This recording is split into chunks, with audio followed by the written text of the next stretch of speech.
세 번째 포인트, 이게 이제 제 오늘 뭐 세 가지 다 중요하지만 세 번째 포인트 중에 가장 중요한 게 제가 생각하고 왔는데요.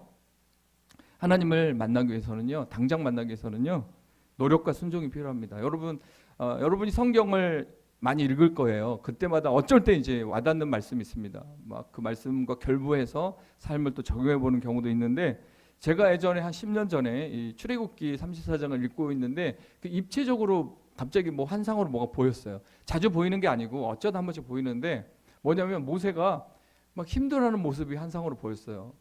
그러면서 뭘까? 자세히 이렇게 좀만 더 하나님, 조금만 더 구체적으로 보여주면 제가 알겠습니다. 조금씩 보였는데, 뭐냐면 이 두 돌판을 여호수아가 들고 가주나요? 부관이니까? 아닙니다. 이거 모세가 들고 가야 되는 거예요. 2000m 넘고 이런 날씨에 여러분 두 돌판, 무거워요, 가벼워요? 이거를 모세가 들고 가면 어떻겠어요? 가파른 산을 올라갈 때 쓰러지고 넘어지고 또 일어나서 다시 들고. 하나님 앞에 화 안 나겠어요? 여러분 힘든 일 생기면 하나님 앞에 화내는 분도 있을 수 있어요. 하나님 이러실 수 있냐고. 하나님 살아계시다고 난 믿고 있는데 왜 이러시냐고. 나한테 좀 뭔가 주려면 당장 달라고. 제가 이제 간증 하나 하면요, 저희 기도하는 분이 있어요. 목요일마다 목사님들 기도하는데 진짜 그분 사실인데, 교회를 졌습니다. 그냥 개척교회를 200평 땅을 사갖고 무모하게 진 거예요. 이자가 많이 나가잖아요. 이제 그런데 이제 이분은 하나님께 자기 집도 6억 얼마짜리 팔아서 다 교회에다 놓고 그렇게 헌신했는데, 계속 이자가 많이 나가니까 막 죽을 지경인 거예요. 성도는 들어왔다 나가고, 썰물 밀물이 교차하고 들어왔다 썰물로 나가고, 이자는 계속 내야 되는데 부담되고. 그래서 한 번은 그냥 하나님께 따졌다는 거예요. 막 교회에서 막 눈물 흘리면서, 하나님 이럴 수 있냐고. 집까지 바쳤는데 이렇게 이자도 못 내게 하시냐고. 그렇게 했는데 어느 날 교회 성도예요. 자기 교회 성도가 딱 오더니 봉투를 가져와서, 목사님 이렇게 헌금입니다 하면서 딱 놓고 갔는데, 그냥 뭐 그런 거 있잖아요. 헌금이면 뭐 이렇게 얼마 되겠어요. 딱 이제 봉투를 열었는데 동그라미가 많아. 수표가. 그래가지고 이게 뭐지? 다 세보니까 1억 7천을 헌금을 하고 간 거예요. 성도가. 갑자기 돈이 생겼는데, 이게 우연일치라고 생각하는 게 아니라 그분이 한번 눈물을 쏟았잖아요. 서러움의 눈물.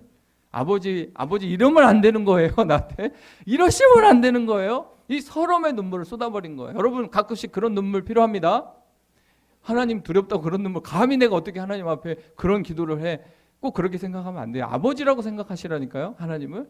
그래서 그렇게 했는데 진짜 1억 7천을 하나님이 감동해서 선물 받고, 이자 내고 좀 언금 갖고, 또 선교사님들 100만 원씩 봉투에 넣어서 금일봉 100만 원씩 넣어가지고 이렇게 드리고, 그래서 10분 드리고, 또 뭐 국민일보나 이런 데서 막 수술해야 되는 애들 있잖아요. 막 돈 없는데 그 친구한테 뭐 500만 원 딱 이렇게 드리고. 자, 그 얘기를 이제 저희한테 하는데 너무 감동이 됐어요. 그러면 저는 그때부터 무슨 기도 하는지 알아요? 저도요. 그리고 또 하나님 저도 금일봉 좀 한번 줘보게요. 목사님들한테 봉투에 딱딱 넣어갖고, 사모님 주세요 이렇게. 사모님 얼마나 힘드냐고. 사모님 일 나가시고 얼마나 고통스럽냐고. 사모님 좀 이렇게 주시라고, 이렇게 좀 주고 싶다고 이렇게 기도하고 있는 중입니다. 아직 결말은 하나님만 아십니다. 네네. 제가 이은진 목사님 봉투 딱 해갖고 한번 주고 싶어요. 사모님 딱 뭐 한번 갈비 좀 사주라고, 또 애성이 뭐 공부 열심히 한다는데 딱 이렇게 사주라고. 자, 아무튼 저를 위해서 기도해 주십시오. 제가 팍팍 쓸 수 있도록. 네. 자, 모세가 흘리는 땀, 주님을 만나러 가기 위해서 이런 헌신과 땀이 있다는 사실, 여러분 중요한 사건입니다. 우리는 편한 게 좋고 안일함을 추구합니다. 그러나 정말 주님이 우리를 형통케 하는 과정 속에서는 이런 땀이 필요하고 이런 노력이 필요하고 헌신이 필요하다. 제가 가끔씩 답답해가지고 그 원정동에 있는 그 축구장이 있어요. 잔디구장. 거기를 한 번씩 갑니다. 그냥 오정 대공원에 가서 그 축구하는 경기를 가끔씩 보는데, 중고등부 애들이 이제 축구할 때 보면은 아주 박진감 넘칩니다. 근데 여름에, 이렇게 뜨거운 여름에 떼약볕에 애들이 축구를 하는데 감독이 막 이 자식 저 자식 하고, 부모 없을 때 학부모가 오면은 조용하더라고요, 감독이. 근데 부모 없을 때 막 감독이 코치가 가서 막 차렷 막 이러고 야단을 치고 막 애들이 군기가 들었어요. 그리고 애들이 쉬질 못해. 왜냐면 코치 감독이 야, 안 뛰어 막 그러니까 애들이 눈치 봐갖고 쉬질 못해요. 막 뛰어야 되는 거예요. 근데 그걸 옆에서 보면서 야, 애들이 저렇게 어린 애들도 그 경쟁에서 이기기 위해서, 자기 꿈을 이루기 위해서 그때 학볕에서 땀을 흘리고 쉬지도 않고 숨이 가쁠 텐데 계속 뛰고 태클 걸고 이기려고 그렇게 애쓰는 모습을 보면서 인생의 교훈을 배우는 거죠. 야, 나도 저렇게 열심히 해야 되겠다. 애들을 보면 내가 나만 힘들다고 생각했는데 그게 아니고 저런 애들 보니까 난 너무 편하다. 그래서 나도 애들처럼 뛰어야 되겠다. 믿음으로 뛰어야 되겠다. 이런 다짐을 한 적도 있습니다. 그렇습니다. 여러분 인생 가운데서 그런 한번 내가 점프해야 될 때, 정말 땀을 흘려야 될 때, 그리고 한번 도전해봐야 될 때, 여러분 그때 멈춰서는 안 됩니다. 그때 모세처럼 그 돌판을 들고 가다가 쓰러질지라도, 땀이 비오듯 할지라도 2000m까지는, 산꼭대기까지는 힘들 것 같은데요. 하나님 중턱에서 만나주시면 안 돼요? 아니, 하나님이 내려오시면 안 돼요? 이런 생각 말고 그 하나님이 만나자고 한 그 만남의 장소에 끝까지 한 걸음 한 걸음 내딛고 가야 됩니다. 예전에 뭐 이제 여기 여자분들이 많아서 제일 싫어하는 군대 얘기 살짝 하면은, 행군이 있어요. 100km 행군이 있고 40km 뭐 완전 군장 행군이 있는데, 서울 애들은 막 우는 애들도 있었어요. 저 때 이렇게 보면은. 왜냐하면 시골 애들은 막 많이 걷잖아요. 뛰고. 그리고 많이 맞아봤어. 어렸을 때부터, 학교에서부터. 잘 견디는데 서울 애들은 좀 달라요. 이렇게 막 이렇게 훈련을 많이 받아본 적이 없어요. 그러니까 우는 애도 있었는데, 그때 논두렁이 빠진 애도 있고 산에 가다가 굴러 떨어진 애도 있고, 그런데 뭐냐면요, 한 발이 가니까 그 다음 발도 움직이는 것 뿐이에요. 정신력으로 가는 거예요. 진짜 체력이 좋아서 가는 게 아니라 정신력으로 한 발 한 발 내딛면서 가니까 도착하더라니까요. 여러분도 힘들고 어려울 때 사실 옆에서 막 힘내자 힘내자 하거든요. 서로 힘내자 힘내자 해서 결국 눈을 떠보니까 도착해 있는 거예요. 여러분의 인생도 마찬가지입니다. 지금 힘들어서 어떻게 내가 이걸 헤쳐나갈까? 어떻게 자식들 다 길러낼까? 어떻게 내가 이 고난을 이겨낼 수 있을까? 너무 힘들다 하지만 그냥 버티고 한 걸음 한 걸음 주님만 바라보고 가십시오. 어느 순간 도착되어 있습니다. 어느 순간 결과가 보입니다. 오늘 이 모세가 그렇게 하나님 앞에 40일 갔을 때 하나님이 돌판에 말씀을 새겨줬어요.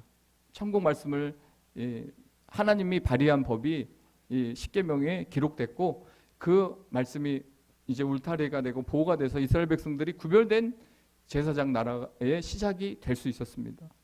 모세가 포기해버렸다면, 모세가 나는 지도 자격이 없다, 그리고 하나님 만날 수 없다라고 포기했다면, 그런 어떤 이스라엘 백성들이 누려야 될 행복이 어떻게 주어졌겠습니까? 여러분 한 사람이 끝까지 책임감을 가지고 교회를 위해서 헌신하십시오. 내가 국가대표라고 생각하십시오. 나는 영적인 국가대표다. 우리 교회 청지기로서 붕의 주역으로 내가 땀을 흘려보겠다라고 여러분이 그렇게 끝까지 가면 결국 결과가 보인다는 것입니다. 그래서 신앙 생활의 최고의 해서는 안 되는 건 포기예요. 절대 포기해서는 안 됩니다. 가을에 김장만 포기 담으시면 되고, 절대 인생 포기해서는 안 될 줄 믿습니다. 자, 이렇게 말씀을 이렇게 마치려고 합니다. 저는 서론, 본론, 결론이 짧아요. 네, 과정이 길지. 근데 어때요, 여러분? 이 모세가 하나님 산꼭대기로 올라오라 그랬죠. 올라가서 하나님 만나는 그 모든 과정이 우리가 하나님을 만나는 과정과 똑같습니다. 에티켓 지키십시오. 마음을 항상, 생각을 항상 정리정돈하시고 하나님 앞에 최고의 컨디션, 또 하나님의 최적의 환경으로 하나님 앞에 나가십시오. 그리고 그 가운데서 주변 환경 잘 정리하고, 마지막에 땀이 날 수 있고 눈물이 날 수 있고 억울함 때문에 어쩔 땐 누명까지 있을 때도 있어요. 그러나 우리는 하나님 앞에 나가야 됩니다. 오라는 그곳으로 끝까지 가야 됩니다. 그러면 하나님이 다 해결해 줍니다. 99%까지 99도까지 물이 끓었는데 불 끌 거예요? 100도까지 임계점 100도까지 끌어올리고 꺼야죠. 그렇죠? 그렇습니다. 여러분 99도예요 지금. 1도 남았습니다. 네, 그렇게 여러분의 인생에 새로운 도전이 또 하나님의 형통케 하심이 성시교회와 여러분 인생에 가득하기를 예수님의 이름으로 부탁드립니다. 하나님 고맙고 감사합니다. 성시교회 성도님들 어찌 그리 사랑하시는지요. 주의 선하심과 인자하심이 이 교회와 함께하고 이 교회를 책임지고자 하는 청지기적 의식을 가지고 있는 각 성도님들의 삶을 지켜주셔서 감사합니다. 앞으로도 한 분 한 분이 이렇게 결단하고 주 앞에 나갈 때 그 한 분으로 인하여 놀라운 일들이 일어날 줄 믿습니다. 모두를 지금까지 지켜주신 하나님, 이제 앞으로도 지켜주시고 앞으로 더 형통한 길로 인도하시고 마음의 소원도 이루어 주시옵소서. 하나님의 크신 사랑이 우리 모두에게 넘치도록 부어지게 하여 주시옵소서. 예수님의 이름으로 감사하며 기도합나이다. 아멘.